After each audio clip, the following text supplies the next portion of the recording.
Lucy, Lucy ou Luciene. Boa noite, ela já está aqui com a gente? Olá, boa noite. Posso chamar então de Lucy? Pode ser Lu, pode ser Lucy, como você preferir, fica à vontade. Que linda, que maravilhosa. Tudo nela é de se amar. É um título muito sugestivo. Fala de amor próprio, autoestima. Começou com você mesma? Sim, Raquel, começou comigo. Eu sempre falo assim, né, que nós vivemos processos internos, né, a partir das informações que a vida vai trazendo pra gente, aquilo que a gente acessa, aquilo que a gente lê, e de repente a gente começa a se perguntar o que há de errado com alguma coisa na mente que faz com que a gente olhe no espelho e não esteja satisfeita com o que está vendo, né? Uhum. Então começou comigo, em mim, esse processo de começar a questionar por que eu sentia que havia algo de errado com a totalidade do que eu sou. E aí eu passei a escrever sobre esse meu processo. E o Lázaro Ramos foi uma peça importantíssima nesse processo de divulgação, de descoberta também de você como escritora. Inclusive, ele assina o prefácio do seu livro, né? E ele diz, um dos melhores livros que ele já leu. Como é que foi esse encontro de vocês? É importante dizer que Lázaro Ramos é um acaso sensacional na vida de qualquer pessoa que você imagine, né? Eu escrevia lá no interior do estado do Rio, de onde eu sou, de Coati, município de 14 mil habitantes, mas a internet faz isso, né? A gente coloca no mundo, e eu sempre coloquei de maneira muito despretensiosa, na verdade, colocaram o meu texto, e esse texto viralizou a ponto de, diz o Lázaro, de receber no WhatsApp. E aí ele recebeu o texto, ficou impactado, porque nesse texto, na verdade, eu recito o texto e confesso, eu recito totalmente despretensiosa, sem imaginar onde ele poderia chegar. E aí Lázaro descobriu, entrou em contato, mas assim, quando ele entrou em contato, o meu texto já estava no livro dele, eu fiquei sabendo, assim, meu Deus, citada pelo Lázaro. E aí foi exatamente esse vídeo que está passando aí, que é onde eu recito pela primeira vez, inclusive, esse meu texto do Nela de Se Amar. E aí os caminhos vão sendo abertos, né? Porque o texto ele vai fazendo um caminho muito próprio, ele vai chegando às pessoas que precisa chegar, ele vai atingindo mulheres que estavam passando pelo processo parecido com o meu, e aí logo depois a gente chega à editora Sextante para poder fazer esse livro acontecer, que é a reunião dessa, mas de outras tantas poesias que eu escrevi ao longo de 10 anos, para poder investigar os processos de autoestima que aconteceram comigo, mas que não são individuais, são coletivos, de muitas das mulheres que leem e se identificam com os textos ali, as poesias ali escritas. Sensacional. Por ser tão impactante, eu acho, produção, que merece a gente rodar um trechinho aqui, que pode falar, assim, a alma de muitas mulheres agora que ainda não ouviram. Vamos ver. Eu vi recentemente que eu sou geração tombamento. Preta, pobre, consciente, que carrega esteticamente a cura para o próprio tormento. Meu tormento não nasceu comigo, e eu me lembro de senti-lo bem no colégio dos meninos que me revelaram que amor próprio era privilégio. Meu amor próprio foi construído, demorei, mas aprendi, e aos 18 concluído. Meu padrão não é daqui. E quis lançar aos quatro ventos, pendurar uma faixa amarela. Quando eu vi uma pretinha triste, escrevi e dizia para ela que tudo nela é de se amar. Tudo. O modo como os músculos dos braços protuberam. A pele que contorna a carne do rosto, iluminando e escurecendo onde quer. Tudo. O cabelo que trava os dedos na hora de acarinhar, que é como se dissesse, se eu te permite tocar tão profundo, então pode permanecer entre os meus fios. A forma como enfrenta a vida, tudo nela é de se amar. A pele preta já vem do ventre, tatuada inteira de história, que é a memória ancestral retratada na forma do nariz, na forma como lida, como fala, como luta e como cala, porque luta até no silêncio, nos lábios, mordíveis, mastigando qualquer coisa, quando repara e se envergonha, o sorriso que contrasta, o tanto de amor que ela já sabe que vai precisar ensinar aos seus filhos, ela já guarda em cada maçã do rosto. Tudo nela é de se amar. É que se considerar que esse fio forte surgiu de dentro da cabeça dela, deve-se supor que o que há dentro dela não é fraqueza. Que se aparenta fraqueza é porque ainda não lhe oportunizaram a reconciliação consigo, porque a sua natureza é de ser forte. Quando os olhos vão ao espelho e diferente dos olhos dos outros, os seus enxergam a força da raiz, ela encontra a liberdade de se amar. E nisso há tanta beleza.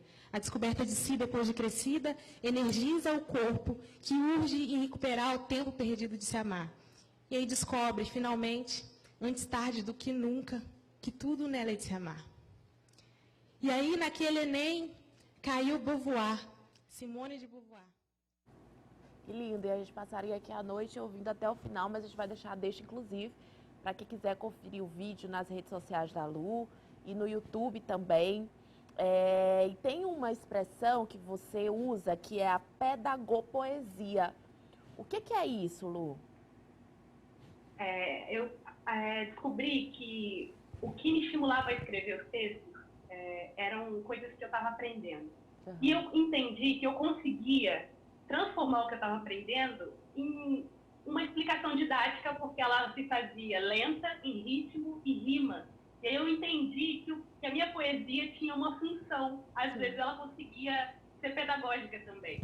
E aí eu entendi que minhas poesias, elas são também pedagopoesias. E aí eu acho que é uma melhor maneira de explicar que eu tenho textos que vão falar sobre racismo estrutural, sobre identidade, estética, autoestima, sobre o que eu falo que é o processo de lucidez dentro do caos, né? A gente saber que a gente vive uma coisa muito complicada, mas a gente precisa estar lúcido, ao mesmo tempo forte, se reconhecendo dentro da comunidade, tendo satisfação com o que se enxerga no espelho. E aí, nessas minhas poesias, eu passei a explicar tudo isso que me sacudiu e me fez aprender a lidar melhor com a minha imagem no mundo e minha imagem enquanto pessoa, a partir de um povo para o qual eu quero tanto bem viver e tanto bem querer, né? Para o qual eu desejo o melhor possível. É por isso que a gente se manifesta, escreve, estimula e tenta ensinar um pouco, né? Assim, do jeito que eu aprendi, e foram coisas que mudaram a minha vida.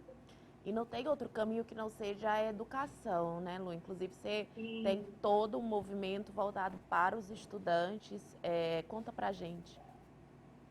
Então, a educação é a chave, né? A gente aprende, depois a gente vai crescendo e vai entendendo como aprender sobre a nossa história, como é importante que nós façamos um processo de desconstruir uma quantidade enorme de informações que fizeram com que a gente se colocasse numa situação, não só a gente se colocasse, mas de uma maneira a gente se posicionasse diante do mundo com uma autoestima mais baixa e mesmo ciente de que a gente faz parte de um povo massacrado, né? A população negra, ela precisa ter. E aí eu passei por esse processo e venho aprendendo a cada dia a ter consciência da minha história. E como saber da própria história é um instrumento empoderador para a gente conseguir saber para onde a gente quer ir, né? É fundamental saber de onde a gente veio. E aí a educação é fundamental, não só dentro da academia, mas fora dela, através, inclusive, da poesia, que eu descobri que é um instrumento muito útil para fazer com que a educação chegue estrategicamente às pessoas. Há muitas maneiras de educar e aprender, que são processos cíclicos, né? A gente aprende com os mais velhos, ensina aos mais novos, aprende com os mais novos,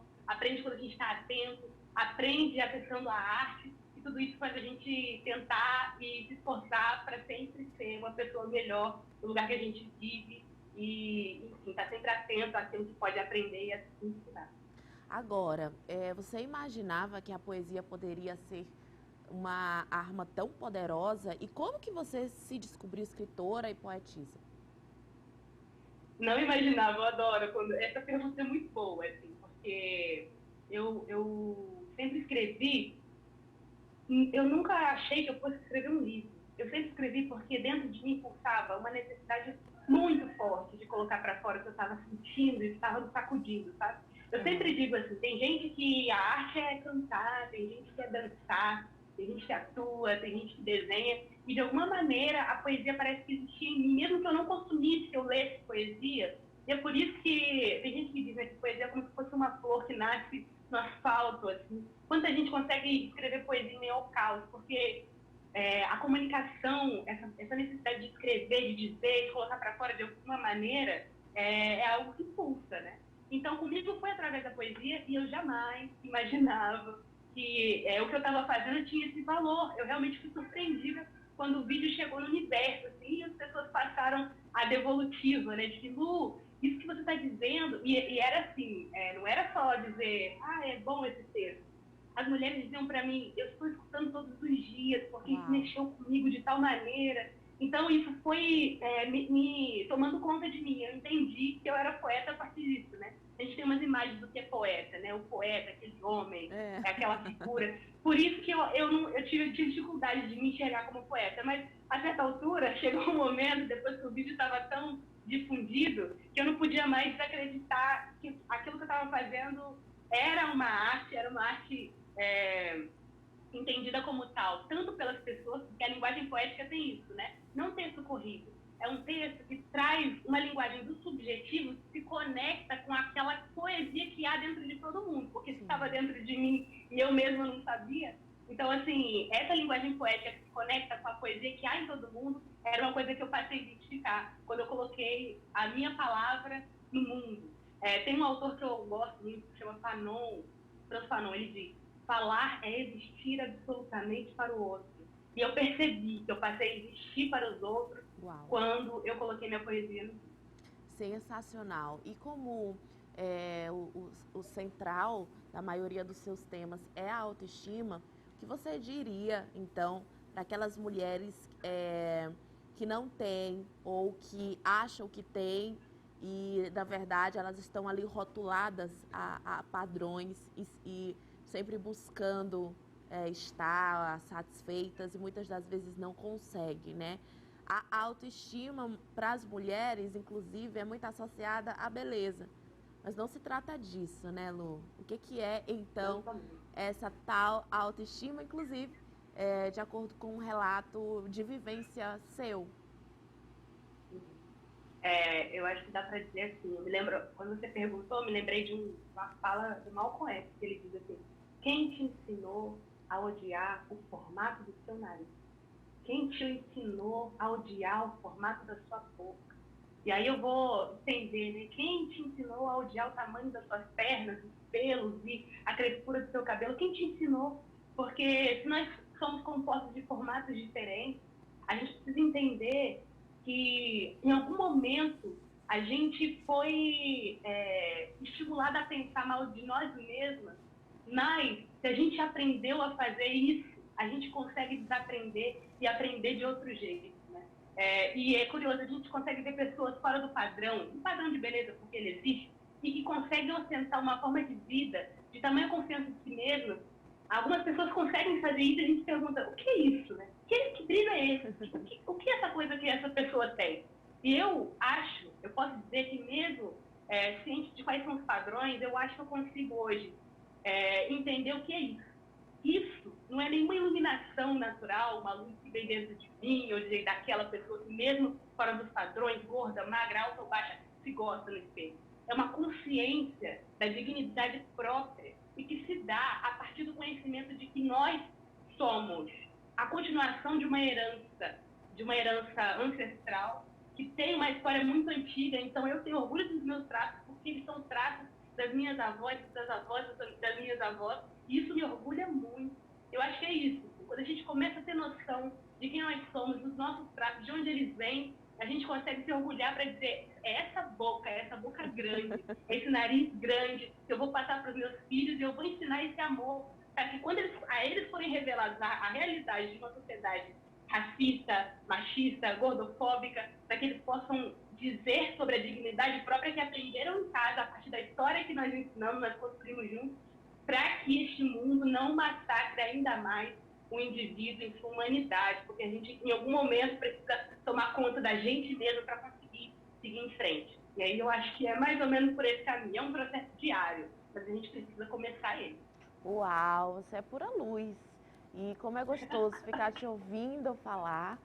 Inclusive, hoje sua rede social mais atuante é qual? Qual é a que você está mais presente? Que você está ali se Eu estou no Instagram. Eu estou no Instagram e vai ser um prazer se alguém quiser chegar lá. @lucy.nar, que são as iniciais do Luciene Nascimento. E aí eu adoro quando os dizem que chegam lá, que conheceram o vídeo ou conheceram o livro.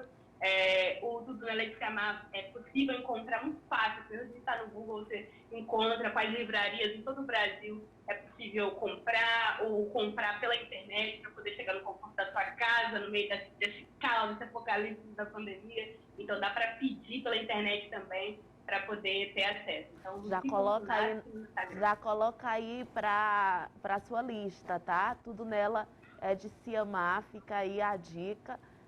A gente já está apaixonada por você e depois desse encontro, né, a gente realmente precisava mostrar para as outras pessoas do meio norte do Brasil essa luz maravilhosa que você tem. Foi um prazer ter você aqui conosco. É um prazer estar aqui. Muito obrigada, viu? Boa noite. Um beijo, que linda, né? Tá aí, tudo nela é de se amar. Que maravilha, que delícia. E olha só,